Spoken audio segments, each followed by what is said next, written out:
দেখো, তোমারে আর আমার ভালো লাগে না। তনু মাহমুদের গালে একটা চুমু দিতে কথাটা বলে মাহমুদ। বিয়ের 3 বছর 1 মাস চলে। এতদিন একসাথে থাকবার পরে কত সহজে মাহমুদ বলে দিল তোমাকে আর আমার ভালো লাগে না। কথার ভেতরে কোনো সংশয় বা জড়তা নেই। তনু তাকিয়ে আছে, জিজ্ঞেস করবার মতো শক্তি নেই কেন আমাকে ভালো লাগে না। বিয়ের প্রথম দিকে কত ভালোবাসা দেখিয়েছে, সবকিছু কি তবে ফুরিয়ে গেছে? ভালোবাসা ফুরিয়ে যায়? মাহমুদ উঠে বসে বলে, দেখো তোমার কাছে আমি একটা অনুমতি চাই। কিসের অনুমতি? আমি আবার বিয়ে করতে চাই। প্রতিদিন তো আর এক খাবার ভালো লাগে না, তাই না? অবশ্য তুমি অনুমতি না দিলেও কিছু যায় আসে না। আমি ঠিক করেছি আর একটা বিয়ে করব। তোমাকে জানিয়ে রাখলাম যেন হুট করে কষ্ট পেতে না হয়। তনু হাসলো, চোখ মুছে নিয়ে অন্যদিকে ফিরে বলল, বাহ, তুমি এখনো আমার কষ্ট পাওয়া নিয়ে ভাবো। দেখো তনু, আমি হাসির কিছু বলিনি, খুব সিরিয়াস কথা বলেছি। এখন কি কেঁদে ঘর ভাসিয়ে দিব? তবে তুমি শান্তি পাবে? তবে কাঁদতে বসে যাই? আমার কোনো বান্ধবীকে ফোন দিয়ে কাঁদতে কাঁদতে বলি, শুনেছিস মাহমুদ আবার বিয়ে করতে চায়। মানুষটা অবশ্য আমার কষ্টের কথা ভাবে, তাই বিয়ে না করে আগে ভাগে আমাকে জানালো। আমি কি অনুমতি দিব বল? মাহমুদ কোনো কথা না বলে বিছানা থেকে উঠে গিয়ে বারান্দায় গিয়ে সিগারেট ধরায়। বিয়ের প্রথম দিকের দিনগুলোতে তনুর প্রতি বেশ আগ্রহ ছিল, তবে সেই আগ্রহ ফুরিয়ে গেছে। তনুর দেহে এখন কোনো সৌন্দর্য খুঁজে পাওয়া যায় না, কেমন বিরক্ত লাগে। মাহমুদের আজকাল একটা মেয়ের সাথে কথা হয়, মাহমুদের স্কুল জীবনের বান্ধবী সোনিয়া। সোনিয়াকে বলেছে তারা বিয়ে করবে। সোনিয়ার হাসি দেখলে ডুবে যেতে ইচ্ছা করে। সেবার যখন কফি শপে বসেছিল দুজনে, ইচ্ছা করছিল সোনিয়াকে এক্ষুনি বিয়ে করে ঘরে নিয়ে যেতে। মাহমুদের মাথার ভেতরে এখন শুধু সোনিয়া। এই তো সেদিন সোনিয়া লাল শাড়ি পরে ছবি দিল। মাহমুদ কি মনে করে সোনিয়ার কথা ভেবে সে রাতে তনুকে লাল শাড়ি পরতে বলেছে। মাহমুদের সিগারেট শেষ হয়, ঘরে এসে দেখে তনু রুমে নেই, হয়তো অন্য ঘরে গিয়ে ঘুমিয়ে গেছে। যাক না, মাহমুদ একা বিছানায় শুয়ে থাকে। সে ভোরবেলা নাস্তা করছে, টেবিলে তখন তনু বলে, দেখো আমি চাইছি কয়েকদিন বাবার কাছে থাকবো, বিকালে 4টার ট্রেনে চলে যাব। হয়তো তনুর গলা ধরে আসে, কিছুই বলতে পারে না। ঠিক করেছিল সে কাঁদবে না, তবে কান্না এসে যাচ্ছে। এতদিনে মানুষটাকে চিনতে পারলো না। মানুষ বলতো তনুর কপাল অনেক ভালো, মাহমুদের মতো জীবন সঙ্গী পেয়েছে। সেই ভালো কপাল বুঝি বেশি দিন থাকলো না। মাহমুদ কিছু বলছে না দেখে তনু আবার বলে, আমি আর আসবো না, তোমার জন্য অনেক অনেক দোয়া থাকবে। তনু টেবিলের কাছ থেকে সরে যায়। নাস্তায় মাহমুদের পছন্দের খাবার টিফিন বক্সেও খাবার দিয়ে দিয়েছে। তনুর প্রতি মাহমুদের মায়া হয়, তবে সেই মায়া আড়াল হয়ে যায় সোনিয়ার কথা ভেবে। তনু চলে গেলে সোনিয়াকে পাওয়া আরো সহজ হবে, সেই সবই ভাবে। তারপর মাহমুদ অফিসের জন্য বের হয়ে যায়। সকাল থেকে মনে হচ্ছে মাথা হালকা হয়ে আছে। অনেকদিন থেকে ভেবেছিল তনুকে কথাটা বলবে, তবে সাহস হয়ে ওঠেনি। গতরাতে বলে দিয়েছে, এখন ভালো লাগছে। মাহমুদ কাজ করছে, তখনই বড় স্যারের ডাক আসে। মাহমুদ কাজ বন্ধ করে বড় স্যারের রুমে যায়। ভেতরে এসে দাঁড়ালে আতাউল হোসেন মাহমুদকে বসতে বলেন, স্যার জরুরি কিছু? তেমন জরুরি না, আবার জরুরিও বলতে পারো। একটু বসো, চা খাও। পিয়ন দুজনের জন্য চা দিয়ে যায়। আতাউল হোসেন চায়ের কাপ হাতে নিয়ে বললেন, হানিমুনে কোথায় গেছিলে তুমি? কক্সবাজার স্যার। আতাউল হোসেন বললেন,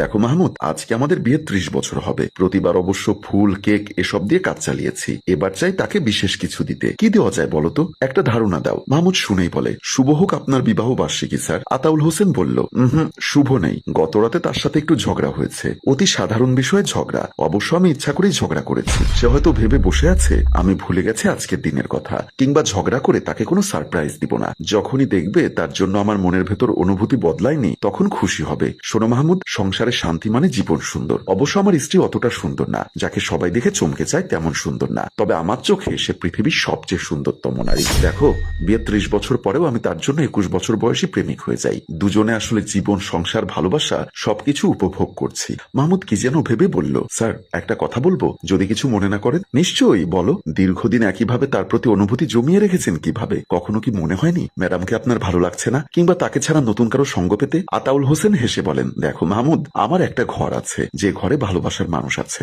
এর চেয়ে আর কি দরকার? প্রতিদিন একই ঘরে আমরা ফিরি, তবু কি কখনো মনে হয় আজকে ঘরে ফিরবো না? সে আমার আপন মানুষ। যখনই তার কাছে ফিরি ভীষণ ভালো লাগে। সে আমার ঘর। দেখো, তুমি হয়তো অনেক মানুষ পাবে, তবে তারা কিছু সময়ের জন্য। যখন একজনের প্রতি মুগ্ধতা, মায়া থাকবে, তখন দেখবে জীবনে শুধু শান্তি আর শান্তি। তাকে বিভিন্ন উপায়ে ভালোবেসে যেতে ইচ্ছা করবে। সেই মানুষটাকে ছাড়া দুনিয়া অসহায় লাগবে। আমার কখনো মনেই হয়নি সে আমার কাছে পুরাতন, কিংবা আমি তার কাছে পুরাতন। বরং প্রতিদিন মনে হয়েছে তাকে নতুন করে চিনছি। আমি তাকে ভালোবাসি, সে আমাকে ভালোবাসে। দুজন মানুষ দুজনকে ভালোবাসি। এর ভেতরে দুজনের কেউই জটিলতা স্পর্শ করতে দেয়নি। তবে আমার জীবনে দেখেছি, যারা ঘরে বউ রেখে অন্য কারো কাছে শান্তি খুঁজতে যেত, তারা সুখে নেই কেউ। পারিবারিক অশান্তি থেকে শুরু হয়ে জীবনের সবকিছুতেই অশান্তি। কাউকে ঠকিয়ে ভালো থাকা যায় না, বুঝলে মাহমুদ? মাহমুদ বলল, স্যার আপনারা দুজনে ম্যামের পছন্দের কোনো জায়গায় রাতে ট্রেনে বা বাসে চলে যান। আতাউল হোসেন বলেন, তার পছন্দ সমুদ্র। তবে কি সমুদ্রে চলে যাব? বাসায় ফিরবো কিছু ফুল আর রাতের ফ্লাইটের 2টো টিকিট নিয়ে। কেমন হয়? মাহমুদ বলে, ভীষণ ভালো হয় স্যার। আতাউল হোসেন বলেন, সে কি, তুমি কাঁদছো? চোখে জল দেখছি। মাহমুদ চোখ মুছে বলে, স্যার আমি অনেক বড় ভুল করে ফেলেছি। কয়েক ঘন্টার জন্য আমাকে ছুটি দেওয়া যায়, নয়তো আমার সবকিছু শেষ হয়ে যাবে। আতাউল হোসেন বলেন,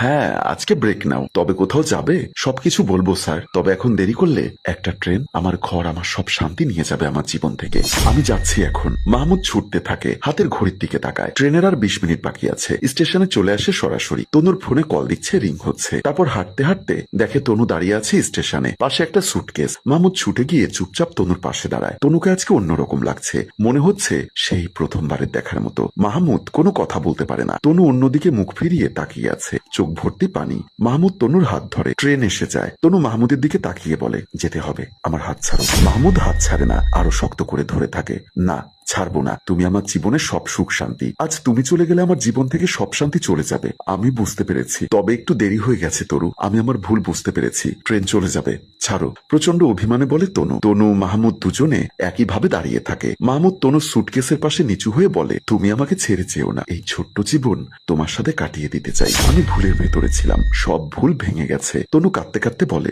কেন তুমি আবার বিয়ে করবে না? আমার ভেতরে তো এখন কোনো মুগ্ধতা বা আকর্ষণ নেই তোমার। মাহমুদ তনুর পায়ে হাত রাখে। তনু পা সরিয়ে নেয়। মাহমুদ বলে, দেখো, আমি তোমার সাথে এই জীবন কাটিয়ে দিতে চাই। প্লিজ থেকে যাও, ছেড়ে যেও না। তনু চোখ মুছে সুটকেস নিয়ে এগিয়ে যায়। মাহমুদ সন্ধ্যায় বাসায় ফেরে, বেশ ক্লান্ত। আজ তার সব শেষ হয়ে গেছে। জীবনের সমস্ত সুখ চলে গেছে এক নিমেষে। একটা ভুল সত্যিই তার সারা জীবনের কান্না হয়ে গেল। হঠাৎ ঘরে লাইট জ্বলে ওঠে। মাহমুদ অবাক হয়ে দেখে তার সামনে তনু দাঁড়িয়ে আছে। তোমাকে কতবার বলেছি জুতো ঠিক করে রাখবে, আর নোংরা কাপড়ে কেন তুমি সোফায় বসে আছো? যাও, এক্ষুনি সব খুলে একপাশে রেখে ফ্রেশ হয়ে আসবে। আর ভেজা টাওয়েল যদি বিছানায় দেখি তাহলে কিন্তু খুব মুশকিল হয়ে যাবে। মাহমুদ এসে তনুর কোমর জড়িয়ে ধরে বলল, আমাকে ক্ষমা করে দাও। তনু বলল, যাও ফ্রেশ হও। তনু রান্না বসিয়ে দিয়েছে চুলোয়। মাহমুদও রান্নাঘরে তনুর পাশে ঘুরঘুর করছে। মাহমুদ ভাবছে তনুর মন খারাপ এখনো কমেনি, তাই রান্নাঘরের পাশে ঘুরঘুর করছে। তখনই ফোন বেজে ওঠে। আতাউল স্যারের কল। ফোন রিসিভ করতেই আতাউল হোসেন বলে, মাহমুদ, আমরা সমুদ্র দেখতে যাচ্ছি না, আমরা যাচ্ছি নীলফামারী। নীলফামারীতে আমার এক বন্ধুর একটা রিসোর্ট আছে,